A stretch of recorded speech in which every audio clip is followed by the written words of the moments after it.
Thanks so much for joining us today to launch our new pilot CCL training event, Big Tent Climate Talks. This will be a new and engaging monthly conversation that will be spotlighting leaders in the climate community. At CCL, we know solving climate change requires a variety of policies and perspectives. That's why we do this work under a big tent that includes folks from the right, the left, and every spot in between. In our Big Tent Climate Talks, we'll talk to a wide variety of climate leaders outside of CCL to learn more about how we can all work better together. And I'm very excited to kick that off today. So for starters, hi everyone, I'm Taylor Krause, CCL's National Partnerships and Coalitions Coordinator and a member of the Government Affairs team for Citizens Climate Lobby here in Washington, DC. My title is a long one, but essentially means that my job is to keep a pulse on what other organizations are doing and find ways that CCL can collaborate or work synergistically with. And I hope our session today gives a little taste of how my conversations with other staff in DC go.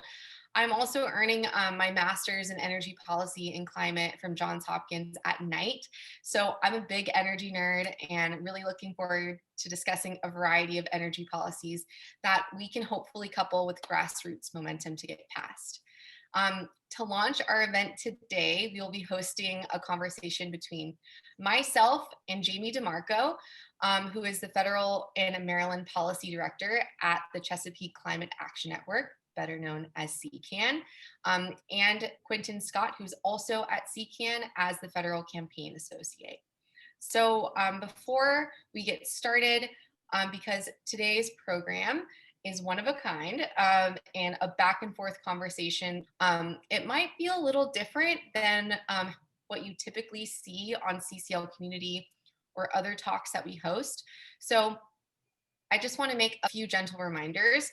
As CCLers, we love our focus and we're open-minded. So today's focus is on listening to and learning from the experiences of fellow climate advocates in other groups. If you bump into a moment or a reaction where someone shares something that you feel or think differently about, maybe really lean into that and see this as an opportunity to learn from about the larger climate movement and better understand different perspectives. In that vein, building support for the policy that we support, so the Energy Innovation and Carbon Dividend Act, we know that it will require the biggest and broadest coalition possible, and a reason we want to start hosting these calls. With that said, in learning from each other and working together, we can really get this job done. So I would love to introduce today's guests and then hop into our conversation. So a bit about Jamie DeMarco in his current role. Jamie leads the CCAN Chesapeake Climate Action Network's Capitol Hill lobbying and Maryland advocacy. He got his start as an advocate interning with CCAN years ago, but before joining CCAN, Jamie led the state level lobbying for Citizens Climate Lobby. And I was lucky to share an office with Jamie, which seems like a lifetime ago, but he is still a dear friend and participates in CCL's coalition work. He was also a campaign manager for the Maryland Clean Energy Jobs Initiative and worked as a legislative assistant at the Friends Committee on National Legislation, so FCNL if you're familiar with them. Jamie graduated from Warren Wilson College, where he led a successful divestment campaign and helped close the Asheville coal plant. Jamie grew up in Baltimore and now lives in College Park with his girlfriend and their dog, Mila. As a child and young adult, Jamie spent his summers being a camp counselor in Shenandoah, which I've heard so many great stories about. And now he enjoys morning runs around the Lake Artemisia, laughing with friends on the back porch and going to bed early. And Jamie is just all around a wonderful human being, and I'm so glad to have him on this call today. And Jamie, is there anything else that you'd like folks to know about you that I might have missed? I'm a CCLer at heart through and through. I'm seeing a lot of people in the participants whose names I recognize, so I'm glad to be back in this community for this event. Awesome. Thanks so much, Jamie. And also, I'm going to introduce Quinton Scott. So Quentin joined CCAN this month as the Federal Campaign Associate. And his work is to build political will for groundbreaking climate justice policies in the new administration and Congress. Growing up on the south side of Chicago, he got a firsthand look at the two Americas and sought to bring the two Americas closer together through advocacy. Quinton's passion for math and science landed him at Embry-Riddle Aeronautical University. Instead of using his skills for engineering, he uses his knowledge to build data-informed campaigns. Before joining CCAN, Quinton was chief of staff for an Illinois state representative, a legislative correspondent in the US House of Representatives, and has led numerous issue and candidate campaigns across the Midwest. In his role, he has stood with neighborhood advocacy groups to hold industrial polluters accountable in communities of color, and looking forward to bring that fight to a federal level. And with that, I also want to ask Quinton, is there anything else that you'd like to share with folks about you that I might have missed? I'm excited to be here with CCL today. This is my first time interacting with you guys, and I appreciate the opportunity and look forward to having a productive and interesting conversation. Well, great. Thank you so much. And also, congratulations on the new position. I know you just started, and also really jealous that you get to share a virtual office space with Jamie for now. Well, great. So, we're fortunate, obviously, to have some great guests to kick off our inaugural Big Tent Climate Talks. So, I want to transition into our conversation so I can stop doing all the talking. Also, for the audience, don't worry, we've saved some time at the bottom of the hour for audience Q&A. But for the first part, I'll just be asking Jamie and Quinton for their perspectives and experiences with some questions that I have queued up just to guide the conversation. So jumping right in, I'd love to hear from both of you how you first got involved in climate change advocacy, or if there is a particular personal story that incentivized you to get into the field. Yeah, I'll just jump in here. Kind of went over my resume. For the last 10 years, I've been either working in government or on political campaigns of some form. My first job was actually working for a city council member of Chicago on the south side of Chicago. And then went to DC and became a legislative correspondent. But after being in government, I realized that it's important to work on campaigns and like push initiatives. So I took a break from government and worked on legalizing marijuana, raising minimum wage, fighting for public broadcasting up in Minnesota. I worked on Bernie Sanders and Hillary Clinton, and got J.B. Pritzker, the governor of Illinois, elected in 2018. And then my last stop was chief of staff of a state representative for 2 years. And now I'm here. And I promised him I would only work the first 2 years in his administration, and then I would go do other things. And here I am doing other things, and I'm glad to be part of CCAN. But what got me into sort of the climate fight mindset was 10 to 11 years ago. Quite honestly, growing up on the south side of Chicago, we don't talk much about climate change. There are a lot of other issues, but we don't talk about climate change. However, once I started working for that city council member, every time there was a big storm during the summertime, we would get numerous calls about flooded basements, trees being knocked over on top of cars and roofs. There was always, concerns about what the weather did to infrastructure. And I quickly realized, yeah, this is a problem, and it seems to be increasing more and more. And we need to probably talk more about how climate change is affecting the bottom line of so many people of color who live in low-income neighborhoods, who, when that tree falls on that roof, they don't actually have the money to repair that roof or to, extract the water from their basement. And so we would get calls that would be looking to local governments to help bail them out. And I had to say over and over and over again, I'm sorry, I can't help. We don't have the resources. And that really ate at me to always tell people who are struggling, who are looking for government to solve a problem, and I have to keep saying no to them. So I decided that anytime I had the opportunity to advocate for climate change legislation, I would do that. And I'm happy to be here at CCAN, where it is my job every day to do that. Where in my previous stops, it was part of my job from time to time, but I'm here now to make sure that I'm bringing that fight every day and making sure that those communities in Chicago and across this country are being looked after, and making sure that the climate change does not disproportionately affect their bottom line, where they're always paying out of pocket to fix, things that shouldn't be going wrong with infrastructure. Yeah. So that was great. Thank you so much, Quentin. And it sounds like you've had this breadth of government experience and the topic of climate change in terms of like very hyper localized impacts kept like coming up to the top of like what your constituents were trying to advocate to you for, and that there was a disconnect between all the solutions that you could have, and CCAN and climate advocacy just seemed to be like a natural fit. Absolutely.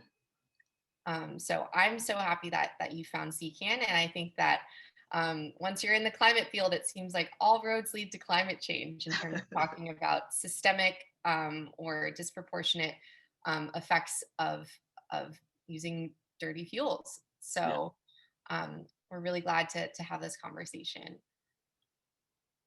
Jamie, did you want to share a little bit? Just, I'll try to tell my story quickly because that was such a compelling story, Quinton, that you shared.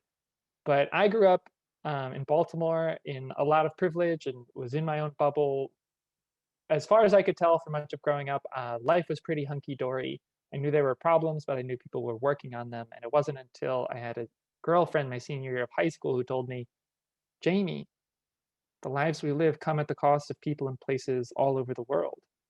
And I was floored. I saw it everywhere. I couldn't go to a party without seeing the gas in people's cars. And it's just what I would fixate on. And I couldn't be happy the way I was before. And at that time, there was no sunrise movement. CCL, if it was around, it was so I don't think CCL was even founded at that point, or if it was so small, I couldn't find it. I didn't know what to plug into. So the only thing I could find to do is I stopped riding in cars. And for 2.5 years, I wouldn't ride in a car. I'd take my bike, I'd take public transportation, I'd do whatever I could, but I would not get in a car. I made very few exceptions for like Thanksgiving or in a family event like that. But other than that, I would not get in the car. And it wasn't until in college I started volunteering for the Asheville Beyond Coal campaign, which was working to close a coal plant, that I saw the power of organizing. I mean, I was just an intern, but I watched a handful of people who met once a week, took notes, sent emails, went to meetings, lobbied, petitioned. They got the biggest machine I've ever seen in the world to stop operating. I was like, wow, how did they do that? And how can I do that? I felt quickly for advocacy. I said, I want to do whatever they're doing. I decided that my mantra is not going to be, I don't want to be part of the problem. My mantra is going to be, I want to be part of the solution. And I've been working hard ever since. I found CCL on a Facebook comment. Someone mentioned CCL on a Facebook comment. I clicked the link. And within 4 months of clicking that link, I had helped to found 3 CCL chapters in the South. And then went on to work at CCL staff for a number of years, and continue to love CCL and all the work that everybody's doing. Well, that's great, and we love working with you. Jamie's still very much in our circle of trust and do coalition building efforts with. And it sounds like to me that there was an issue that brought you a little bit of despair, which was the disproportionate effects of climate change. And at CCL, if our antidote to despair is action. And so it sounds like both of you really stepped into the advocacy realm. And with that, I'll ask the next question of what projects or area of focus is CCAN working on? And what do you think are some of the best ways to address climate change and lowering greenhouse gas emissions that you both have so clearly said need to be decreased at an exponential rate? What are we working on? We have different levels. We have 2 state teams and a federal team. So I speak to the federal team, and I'll let Jamie handle the state stuff. So at the federal level, we are working to do 3 things. One, we want there to be a savings clause inserted into any climate legislation that helps protect lawsuits by local governments against the fossil fuel industry. A lot of those local municipalities have to replace their sewage systems because what the current sewage system that they have now can't handle the water load that these superstorms have been bringing. So they are replacing these sewer systems decades earlier than they had planned. So they're creating strain on local budgets. So there are several lawsuits across this country addressing that issue. Also, we're working on 100% green energy, which by 2035, which Joe Biden's administration just came out yesterday in support of through his executive order, as well as he's been campaigning on that issue. So we just want to make sure that as there's an infrastructure bill coming forward this spring and summer, that is included and supported through Congress. And the third thing is we want there to be 100% carbon, zero carbon emissions from vehicles. And that is something that we are working to push the Biden administration to do through executive order. So those are our three main focuses at the federal level. And we are getting really good feedback from all the folks we've been talking to. And we are really pushing hard to get those three issues done. Yeah, just a small 3 issues. Yeah, obviously a lot of other folks are working on these things. And just to expand a little bit on that savings clause piece, which is really important. It sounds a little wonky, a little complicated, but we think it's really important. These fossil fuel industries, we know they knew the signs of climate change in the 80s. Their own scientists did the research, and internal memos. Fossil fuel industry executives were saying to each other, this greenhouse gas effect is going to be catastrophic. They used the word catastrophic multiple times. They raised the decks of their own oil wells because they were anticipating sea level rise, and then went about decades of denial trying to convince the public that this climate change thing wasn't real, and have successfully delayed congressional action pretty much up till now. And now municipalities, like Quinton said, are facing these costs of climate change, and they're actually suing the fossil fuel industry. And we think it's really important that we protect those cases.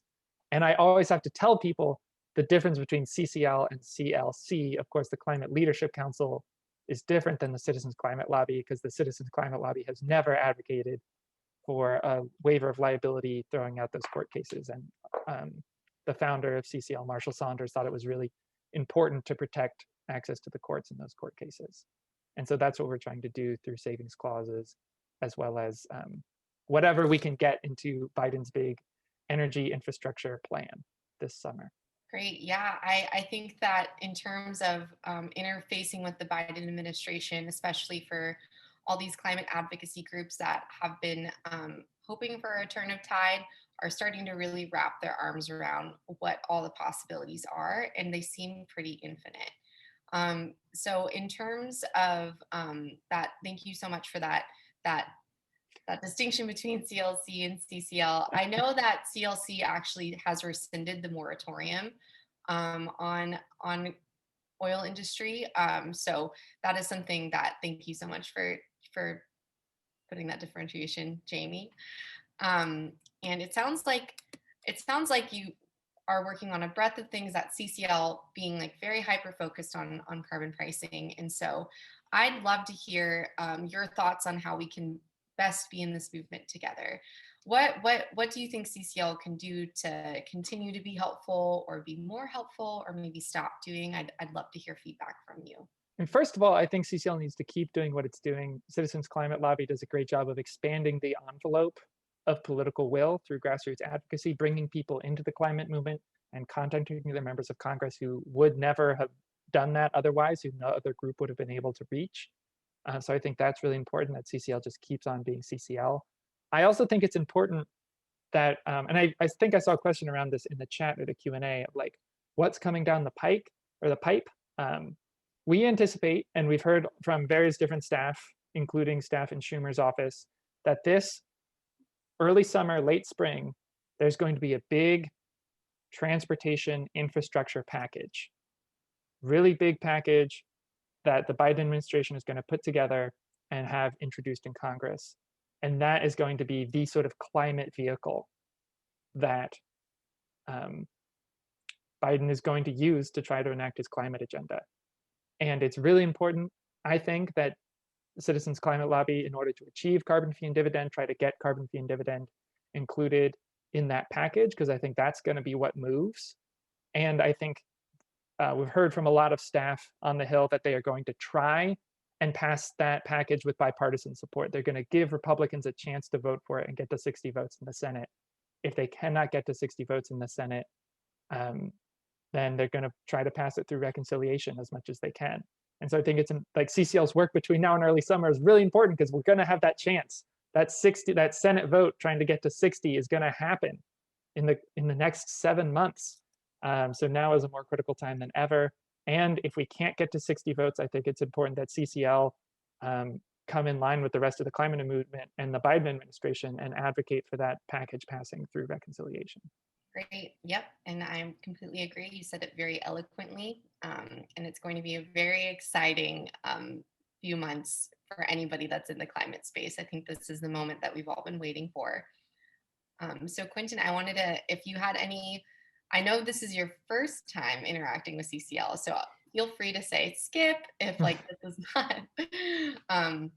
But well, I'll just say this. I've heard good things about CCL from Jamie, and the things that I read have been really good. So I look forward to getting to know the organization really well over the next few months and weeks and hopefully years, because we're going to do a lot of great work together. I did want to just speak a little bit about reconciliation, because I know there was a lot of folks that are not sure what that is, but that's something that at the end of every sort of fiscal year, the Senate does in order to sort of balance the budget, so to speak, with all the different appropriation bills that are coming in. And that's an opportunity for the Senate to sort of push legislative ideas through that didn't get passed with the 60 votes, but it has to be done through the lens of a fiscal policy. So it has to influence the way money is being spent. So if we aren't able to, pass a full climate bill through infrastructure, then we will have to work with members of the Senate to sort of change language around so it fits around, the way money and taxes are concerned. So that's something that we should be mindful of, making sure that any language that we provide to members of Congress, that we sort of have a secondary language that allows it to influence the way money is being allocated. Great. Yeah. And that is quite the buzz right now in terms of people understanding this like pretty technical vehicle, which is reconciliation, if that's the proper term. And I think in terms of CCL, so we really are working on bipartisanship. And so I'd love to hear in terms of like your stances on bipartisanship, or bringing Republicans along if you'd like, or just talking more generally about your thoughts on putting a price on carbon, and like if you are supportive of that, like in terms of the revenue raised from that, where would you like to see that preferred way of structuring that? At CCL, we were early and fervent adopters of carbon fee and dividend. Even before I became the federal policy director, Mike Tidwell, our founder, loves CCL and loves carbon fee and dividend. So that's something we've always advocated for. We also got Senator Van Hollen to introduce a cap and dividend bill, which I know is different, but it was a 100% dividend. So I think we're aligned on the importance of 100% dividend in order to keep people bought in and to protect people from being hurt from rising costs. Mm-hmm. So I think that is really our favorite kind of carbon pricing, is a high price and a high dividend. I do think that it is important, especially since it doesn't look like the filibuster is going to get eliminated anytime soon, that we find these ways to make it easier for the handful of Republicans that acknowledge that there is climate change, that this is maybe a vehicle to get them on board. Hopefully this is something that, Joe Manchin, that's the name you keep hearing over and over and over again, as a key vote on any sort of climate bill or legislation that's going to come through. So I do think that, this could be a possible way of getting, some more moderate, Joe Manchin and moderate Republicans on board with some bipartisanship, because I think ideally we don't want to do reconciliation because it limits our ability. So we really need to get to that 60 votes so we can do the very sweeping things that Jamie and I have already discussed we're focusing on, and what other organizations are doing as well. Yeah, that sounds about right. And I can't help but mention that in terms of bipartisanship, not only if it being good for our democracy, but in terms of just durability of any serious climate advocate, I know personally, as a young person, I know that historically, administrations change over in party, and after seeing the Obama Clean Power Plan just being dismantled by a previous administration, and knowing that we don't have a whole lot of time to keep going around that, coming to a bipartisan consensus sounds like a much more durable plan. But I guess we will see. I think CCL is going to be pretty nimble, and I'm in terms of what can get done in terms of pricing carbon. So really looking forward to the next 6 months and seeing what we can do. I'll share quickly my favorite example of bipartisan support for climate action is in Maryland, when we were fighting really hard for a fracking ban. And it was a multi-year campaign that Chesapeake Climate Action Network was running. I was working on as a volunteer. I got arrested for it at the end. It was really exciting. But Democratic leadership didn't want, even Democrats controlled the House and the Senate. Republican Larry Hogan was and is Republican. The Democrats didn't want to move the bill because they were worried Hogan would veto it and attack them for being anti-business and anti-fracking. So they were hesitant to move it because we were working so hard to get the Democrats to move the bill, and they just wouldn't. And then out of the blue, Republican Governor Larry Hogan announces that he supports a fracking ban in Maryland, and basically attacks the Democrats for he was more progressive on climate than they were. And it was a huge win for him and a huge win for the climate.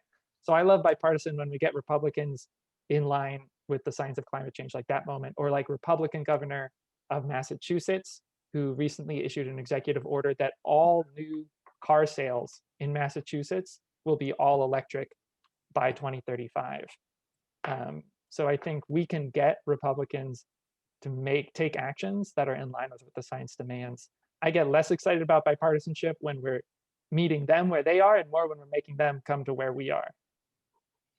That's a really great point. There's different pathways to bipartisanship. So I think we're trying to do something that no one's ever done before in a way that no one's ever done it before. So the possibilities are endless. And so we are getting some great questions from the chat. And I'm going to tee those up.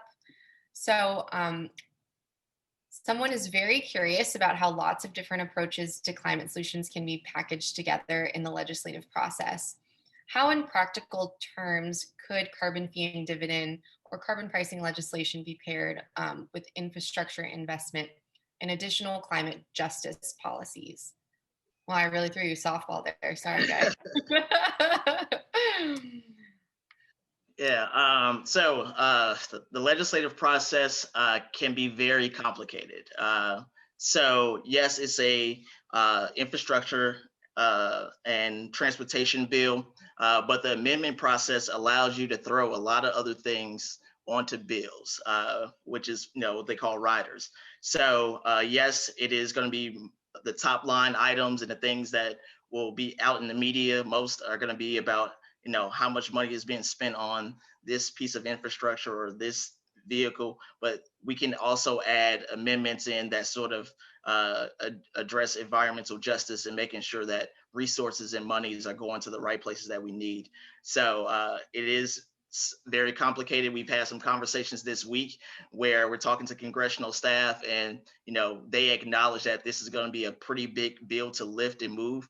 So they're all very excited to get to work with all the different requests that are coming in. And so it's not going to be easy. It's going to be a lot of conversations and a lot of people trying to fit things in and like a jigsaw puzzle. But this is why we elect these people to do the hard jobs, right? Yeah, and I think for better or for worse, this is a great question because for better or for worse, the trend in Congress has been towards bigger omnibus whole package bill, throw it all in a bag and force it down the Senate's throat way of operating. You know, Congress in the old days used to have like 12 different appropriations bills. Each one would pass with have debate and amendments, be voted up or down. Now, for years and years and years, it just operates as there's one big omnibus spend. This term omnibus is kind of a DC beltway term, but it means throw a lot of things together. One big bill that just passes through Congress. Like the strongest climate legislation Congress has ever passed was just in December of 2020. And that package, which got bipartisan support by a conversation between Manchin and Murkowski, was packaged within a COVID relief bill. And that COVID relief bill was packaged within spending for the government. So it was tucked within, it was like Russian dolls tucked within. And I think this energy infrastructure package this summer is going to be a similarly huge bill. And as the question sort of implies, it's easier to pass carbon fee and dividend if in the same bill you're investing in coal communities, if in the same bill you're investing in environmental justice communities. So making it bigger allows you to meet more people's needs, combining a lot of interests, and it just sort of is how Congress is increasingly operating. So I think we need to seriously consider this sort of tacking it on to the omnibus approach. And it helps create political cover. So if someone doesn't vote for it, then you can find some piece of the legislation to say, hey, they didn't support, feeding the hungry or something like that because they didn't vote for climate change. So these omnibus bills do sort of create a lot of cover politically for a lot of different individuals. And so to Jamie's point, that's why Congress is getting more and more to these bigger, larger bills so it can give enough of their caucus cover or criticize the other caucus for not supporting it. We're getting a lot of questions in the chat, so I want to kind of move on. So what on the ground, i.e. local politics mobilization, looks like to ensure that local municipalities and residents have resources to offset weak infrastructure that affects their homes and property? Is there anything that you might be suggesting in terms of how local residents can be advocating for these kinds of resources, or if there are like particular kinds of ways of navigating that system that you have recommendations for? Quentin, I know that this is maybe more in your wheelhouse, but Jamie, feel free to hop in too. Yeah. So I guess it would really depend on where you live. Certain states have more resources for these issues. I know in Illinois and in Chicago, particularly Cook County, they have set aside small funds for low income residents who might have, like I said, their basements flooded. There are resources like that. So it really depends on reaching out to your local elected official to make sure, you're communicating that you're having this issue and that they need to be addressed. But this is also why we've been advocating for the savings clause, because this could potentially create, a pipeline of money, so to speak, to create more funds at the federal level and at state levels, so residents can have access to these funds because the damage has been done to so many of us. And so it's not just about fixing the issue going forward, but it's also fixing the issue going backwards. So that is why we're advocating for the savings clause. Great. Yeah, thank you so much for answering that. And I know that I also want to make sure that I get this question in because we are getting to the bottom of it. But I'd love to hear about what people might be assuming about your group that might not be true. I know there's lots of misnomers out there about CCL that I've heard. So I'd love to give you the platform to talk about those. Thank you, Taylor. So our organization is called the Chesapeake Climate Action Network, but we do not advocate to protect the Chesapeake Bay. It really makes sense that people would think we advocate for the Bay. What we're just trying to communicate through that name is that we work on climate change policy in the region of the Chesapeake Bay, Maryland, DC, Virginia, and Capitol Hill. So people are always coming up to me like, we love the Bay, we love streams, we love fish. And we're like, yeah, we love streams and fish too. personally, I'm here for the people and for the people who need this climate. Um, but I love the Bay, but we don't really work on Bay issue. And there's in Maryland, there's also another group called the Chesapeake Bay Foundation, and they do work exclusively on the Bay, and so people are always confusing us with them. Um, As it's a long whole as they thing. don't have a moratorium out there on No, fossil fuel no, they don't. companies, I think. Just a love for fish. Quentin, did you have anything you wanted to tack on to that? Now, I have not been here long enough to hear all, if there are other, besides what Jamie just mentioned, other uh, rumors about CCAN. In my experience, this is a great organization, very passionate people that work for CCAN, very knowledgeable people. I've learned so much from Jamie in just 2 weeks. So I look forward to just continue to get to know CCAN, and hopefully we maintain a stellar reputation. That you will, I'm sure of. I think stepping into climate policy just feels like you're drinking out of a fire hose. So I wish you the best of luck on that. Another question would be in terms of your work with conservative elected officials. That's something that it seems like in terms of like national climate policy and advocacy, there's becoming a consensus that climate change is real. It's happening. There's deep effects to it, and humans are causing it. In terms of like the actual solutions that different conservative elected officials, I think that they're starting. There is more room for that in this Congress and this administration. But we'd love to hear more about like your work with conservatives, or if you maybe want to touch on the best ways that you do frame the issue of climate change and solutions to these representatives. Thanks, Taylor. Yeah, I mean, I've done a lot of work over the years to with a lot of people to move the Republican Party to where it is today. I mean, in 2015, you couldn't find a single congressional Republican who would tell you on the record that humans are causing climate change. Today, you couldn't find a single congressional Republican who would tell you on the record that humans are not causing climate change. So that is a sea change that I think groups like CCL don't often get enough credit for. And I think a lot of credit is due to a lot of folks. And I think that trend line can continue if we continue to work it. But I'll be honest, it gets hard. It gets hard. There was earlier this month, there was 2 days where Democrats won a trifecta in Congress and Republicans sacked the Capitol in an attempted coup. And after those 2 days, I was like, my commitment to bipartisanship was shaken, and I'm not really sure where I've landed after that. I think the world is still sort of figuring out what it is. I've talked to Danny at CCL who says like this sacking of the Capitol is going to reshape the Republican Party, and maybe that reshaping is going to be the breaking of the dam that we've all been waiting for.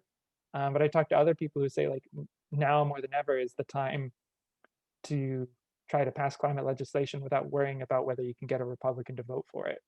So I think all those ideas are out there, and I think I, like everyone else, am trying to figure out what to do in this complicated world.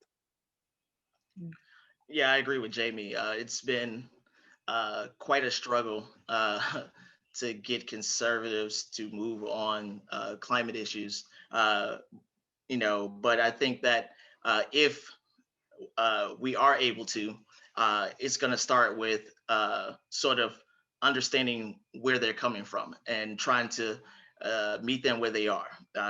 Because, even though, for example, Joe Manchin is a Democrat, but he is more conservative leaning on this issue, I think approaching him wouldn't just be sort of, beating him up for sort of being a barrier to the Democratic caucus passing sweeping legislation, but to sort of like build him up as a potential hero. So, if we can sit there and frame this small group of Republican or conservatives, whether it's Joe Manchin or Lisa Murkowski, as sort of heroes to the climate movement, I think that would be our best approach then, instead of like beating them up for, not being clearly on board with our movement. Yeah, that sounds like very in line in terms of how CCL goes after certain initiatives, which is always being for things and not running opposition campaigns. Not to say that opposition campaigns definitely are not effective or don't have their place. I think especially in the climate ecosystem, you have different groups that have different theories of change. And so I hope that this conversation kind of adds to that theory, that working together and like synergistically is what is going to be needed in the next 6 months. And so in terms of, it sounds like similar to how CCL likes to really form those relationships with members of Congress and build up representatives and support for them, and then educating them when the time does come, rather than to holding them accountable. And an opposition campaign seems more in line with CCAN's work. Does that maybe fit the bill of what you guys were just saying? Yes, absolutely. Great. So in terms of this, I'm getting lots of questions about the package itself, and this will probably have to be our last question before we start to wrap it up. But in terms of the climate package, so we talked about infrastructure, that you guys will be weighing in on. There'll also be, you'll be weighing in on transportation. Were there any, and I think environmental justice is also going to be a centerpiece in terms of like anything that does come together in this package. Are there other topics that CCAN are specifically going to try to get incorporated into this package, even if it's just like a general idea? They'd love to hear about that. I think nobody really knows what's in this package. I see one of the questions is what's in this big transportation infrastructure package coming. I don't think anybody knows, even in the White House, even in Congress. I think it's people are determining it. I think White House, Biden and Congress are focused on this COVID relief bill, which they hope to pass in February. Once that's passed, I think they're going to start thinking more about this energy package and what its specifics are going to be. And I think now is the time to be influencing Biden and Congress. If there's something that anybody wants to be in there, now is the time to be like, hey, when you're planning this, don't forget to include this piece. And so, yeah, like Quentin said, our piece that we think is going to be in there, but we're working hard to make sure no one pulls it out, is 100% carbon-free electricity by 2035. And if CCL wanted to be lobbying to get carbon fee and dividend in there, that could be another thing. But I don't know. I think that is all I have to say. Yeah, so it's very early in the process. I guess Biden has been president for 8 days, so there is a lot of sort of focus on the COVID pandemic first, and then there's going to be a shift towards get back to normal, I guess normalcy, so to speak. And so there's a lot of input coming from different places. When we're talking to congressional staff, they're very much so like, okay, what are your ideas? They're very much not really expressing any of their views. Is mostly intake. So that, like Jamie said, this is the opportunity. If you want to see something, go call up your member of Congress, go talk to them, and advocate for your issue. And I think that as we get closer to April, we'll start hearing things specifically that Biden and Congress are thinking, and hopefully that's coming from this pool of ideas we gave to them. And they'll look smart, but we did the real work. Well, on that note, Quinton, I can't echo it enough. For CCLers, make your elected officials do their jobs, but and advocate for the things that you want to see passed. But in terms of CCL, we're always doing that in an appreciative and respectful way. So don't forget.